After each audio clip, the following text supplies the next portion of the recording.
Kicking off 10 minutes of global events for a global audience. I'm Carl Azus from the CNN Center. For the first time since 2004, the U.S. government is recognizing a genocide. U.S. Secretary of State John Kerry says the ISIS terrorist group is committing genocide, the mass murder of Christians, Shiite Muslims, and Yazidis in the nations of Iraq and Syria. The Obama administration had been criticized for its reluctance to use the term until now. On Monday, the House of Representatives passed a unanimous resolution to label some of ISIS's crimes as genocide. That vote and the administration's announcement don't require the government to take additional action against ISIS, but it could increase pressure on it to more aggressively fight the terrorists or to allow more refugees from Iraq and Syria into the U.S. This is video from 2014 on an Iraqi Air Force flight that rescued some Yazidis from a mountain in Iraq. ISIS had trapped and targeted them. An American student is now a prisoner in North Korea. 21-year-old Otto Warmbier was visiting the capital, Pyongyang, on a tour organized by a Chinese travel company. On January 2nd, he was arrested and accused of stealing a political banner from his hotel. Warmbier later admitted to the crime and said he was lured by the U.S. government to commit it. But it's possible that North Korean officials pressured him to read that statement. Warmbier was sentenced to 15 years of hard labor, a penalty that the U.S. State Department says doesn't fit the crime. Relations between the U.S. and North Korea are worse than usual, partly because of North Korea's nuclear program and the international penalties for it, partly because of annual military exercises between the U.S. and South Korea, which the North opposes. Warmbier was on an organized tour when he was detained by the North Koreans on January 2nd. What are the conditions he'll be facing? He may be forced to work in agriculture, as it happened with other American prisoners. He may spend his days planting apple trees, for example.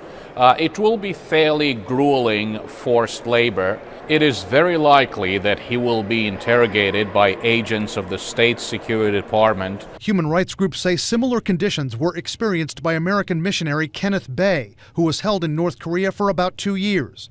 U.S. officials tell CNN they're working to secure his release and are urging Kim Jong-un's regime to pardon the young American.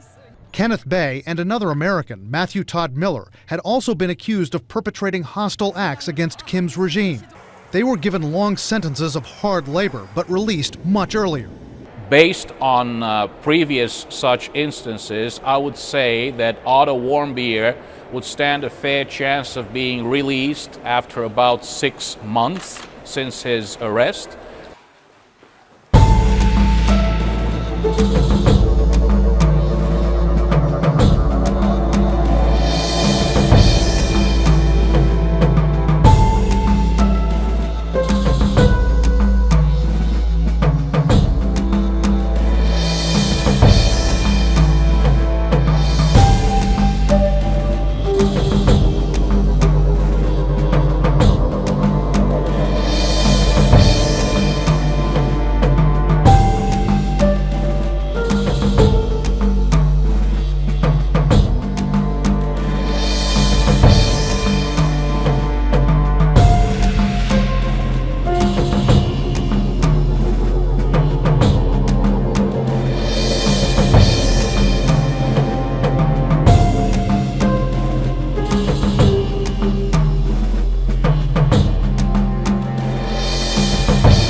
SeaWorld says its current generation of killer whales will be the last one at its water parks.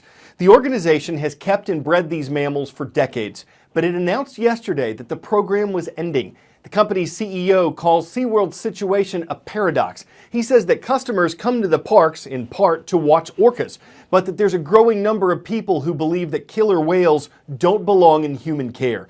People for the Ethical Treatment of Animals said that SeaWorld had taken a step forward, but that it didn't go far enough, that it should send many of its other animals to ocean sanctuaries.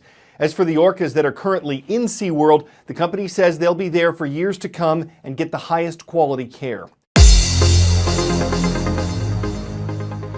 We love seeing who's watching our show from around the world. On yesterday's transcript page at cnnstudentnews.com, we heard from Sune Middle School. It's in Songnam City, South Korea. Hello to everyone watching there.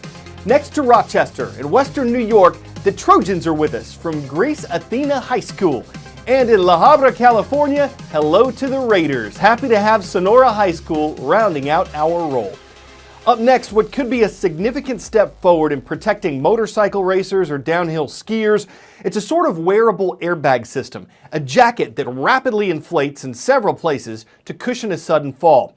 But it's not cheap. While a padded motorcycle jacket can cost a couple $100, the one you're about to see goes for over $1,000. We're progressing and making sports safer and safer. Safety is usually not cool, right? But you can hide it. Since we introduced our airbag system, things have really gone through the roof. I never want to crash, but I did want to experience the airbag. And the first time I did, it was impressive because it all happened in a split second. By the time I was off the bike and onto the floor, I don't think I had enough time to even blink my eye, but the computer itself deployed the airbags. So the bag is hidden within the jacket and it covers mainly the shoulders, the torso, and around the body till the back protector. The sensors are all self-contained in the back protector. It's 3 gyroscopes and 3 accelerometers and 1 GPS. It's an algorithm that has been developed. Once the system has detected a crash, it takes only 25 to 30 milliseconds for the bag to fully inflate and go off. So it's actually 10 times faster than the blink of an eye. 3, 2, 1. We have been collecting data since 2011 for skiing. Unlike motorcycling, you spend a lot of time in the air. It was important for us to change the algorithm so that it can recognize when it's time to really go off, and it was actually just a regular jump. When your gear saves you from an injury, that's a huge plus because you make it to the next race. Your career can be stretched another 5 years if you don't tear a rotator cuff or any other type of injury. I think eventually the gear is going to be so good that people almost never get hurt. Our vision is in 5-10 years from now that every motorcyclist on the street will wear an airbag.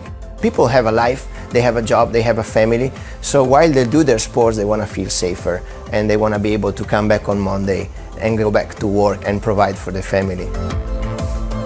We're thinking also about other applications of the deer. This is just the beginning.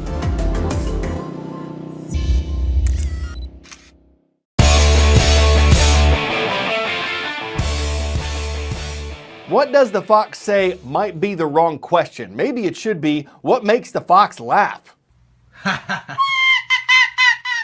Archer the Arctic fox is a pet in the U.S. state of Michigan. This Vine video of him laughing on command has been viewed tens of millions of times. Guess the animal likes being foxicious. Maybe he'd prefer the term foxical. Would you call this a guffox? Hey, at least someone's laughing at our puns. He doesn't find them sly-fliss. He'd probably call them cunning, and with his support, we'd never be outfoxed. I'm Carl Azus with some Fox News on CNN. Fridays are awesome.